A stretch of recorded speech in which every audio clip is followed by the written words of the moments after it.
Schab wykonany bez wędzenia. Dojrzewający, z dodatkiem specjalnych bakterii. Peklowany, potem startowany w temperaturze pokojowej, a następnie przeniesiony do chłodni i dojrzewalni.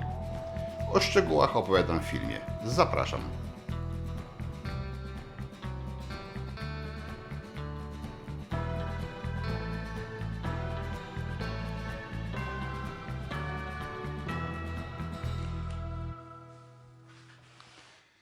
Witam Was serdecznie.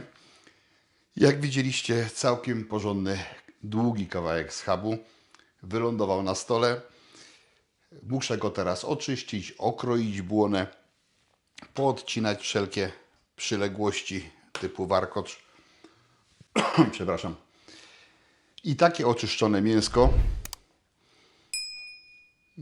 w niektórych miejscach sporo będzie tego odcięcia, będę przygotowywał, peklował i finalizował jako wędlinę suszoną, wędlinę dojrzewającą. Chłodna pora roku, za oknami trochę śniegu już widać, więc jest to jak najbardziej dobry czas na to, żeby tego typu wędliny zrobić. A poza tym, święta już niedługo, więc nie wiem, czy to zdołam opublikować na tyle wcześnie, żebyście jeszcze wy mogli zrobić.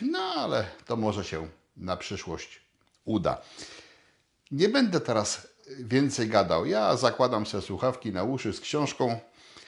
Tutaj będę działał, a Wam w narracji po kolei opowiem krok po kroku, co robię i dlaczego tak, a nie inaczej. Także zróbcie sobie dobrą kawę i zapraszam. Oczyszczam kawałki schabu, ale nie jestem subtelny, bo te ścinki się nie zmarnują.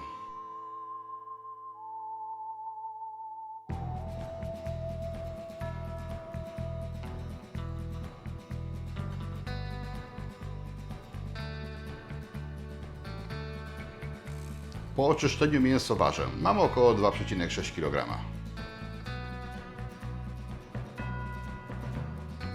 Za oknem pięknie pruszy śnieg, a ja przygotowuję sól kłodawską niejodowaną, około 70 g. Saletrę 5 g.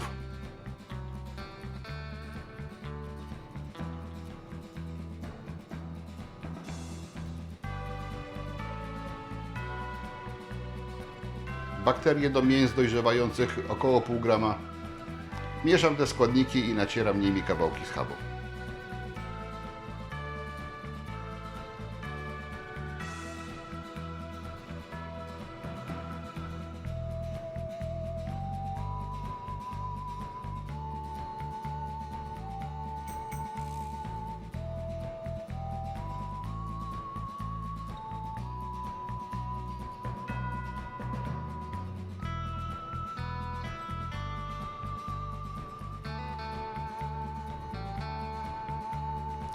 Ograniczam dostęp powietrza i mięso wstawiam do lodówki. Po 2-3 dniach obracam.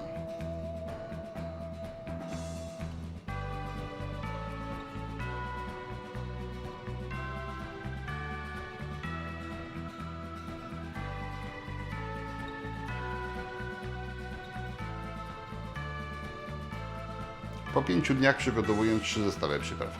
W każdym zestawie łyżeczka pieprzu, a jako wyróżniki tymianek, czosnek mielony i ostra papryka. Schab puścił trochę soku, a one zabrały nieco soli. Mieszam dodatkowe przyprawy i po kolei nacieram każdy kawałek z osobna.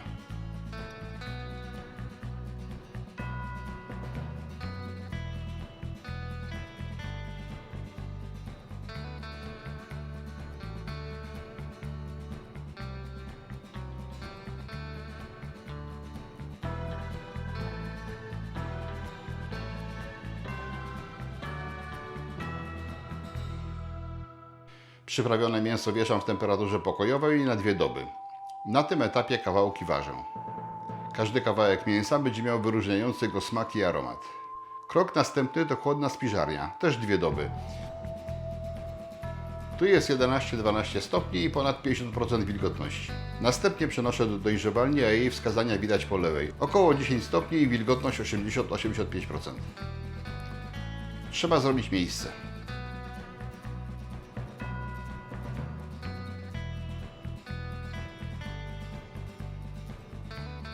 Wieszam tak, żeby się nie stykały i pozostawiam do czasu, aż utracą minimum 35% masy.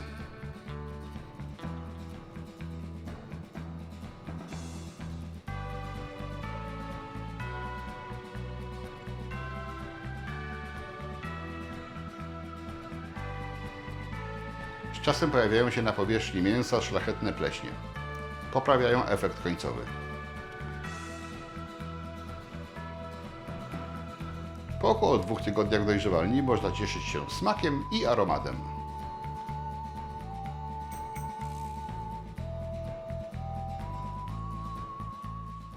Mam jeden kawałeczek. Jak widać, porośnięty troszeczkę szlachetną pleśnią, ale jeszcze nie za dużo. Jeszcze tam trochę powisi te pozostałe kawałki i więcej nabiorą, że tak powiem, smaków i aromatów wytworzonych dzięki takiej infekcji, pożądanej w tym przypadku. Ale w środku działały bakterie i one też swoje, mam nadzieję, zrobiły. Także pachnie to bardzo. Tak bym to ugryzł. Ale to jest wędlina plastyczna i pewnie by mi się nie udało. Czas przekroić, czas zajrzeć do środka i zobaczyć, co tam jest.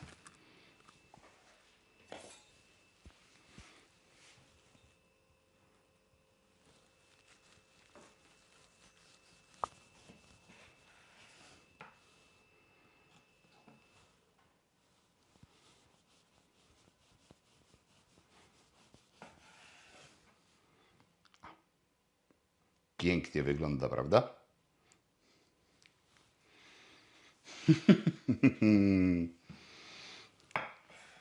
Nie wiem jak wy, ale ja wędliny dojrzewające uwielbiam.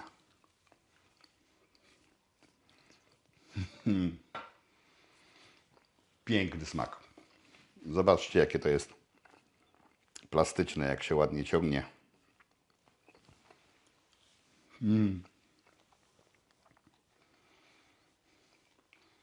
Schab generalnie mięskiem jest dość chudym, podatnym na szybkie wysychanie.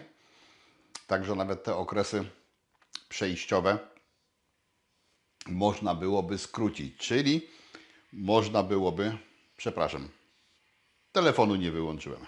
Zaraz wracam. No, zdarzają się takie błędy.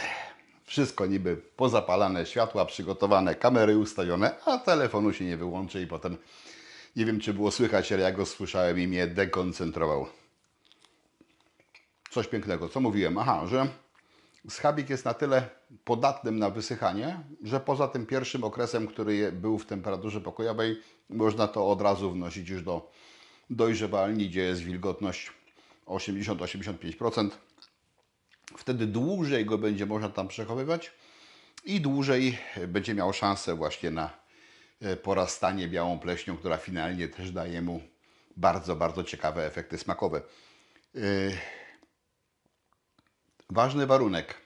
Ubytek masy pierwotnej i to wspominałem chyba wcześniej w narracji, że kawałki na początku trzeba zważyć po to, żeby monitorować ich wagę i ubytek 35% masy można uznać za ten punkt, w którym możemy rozpocząć próbowanie. No ale oczywiście może to też dalej delikatnie podsychać, byle nie doprowadzić do wióra, byle zachować jeszcze plastyczność tej wędliny.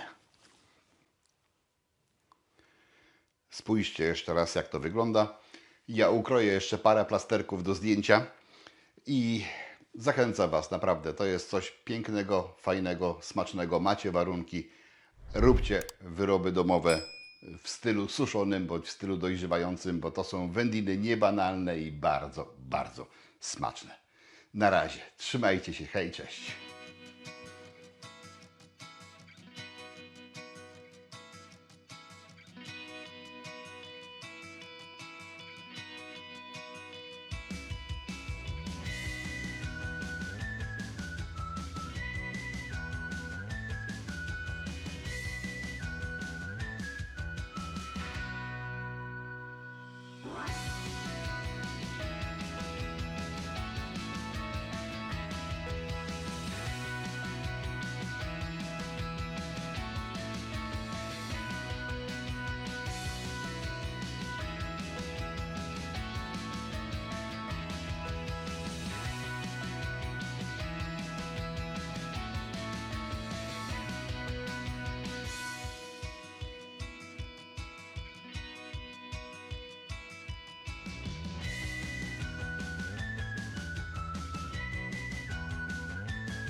Chcesz więcej przepisów na wędliny dojrzewające? Kliknij w kafelek widoczny na ekranie.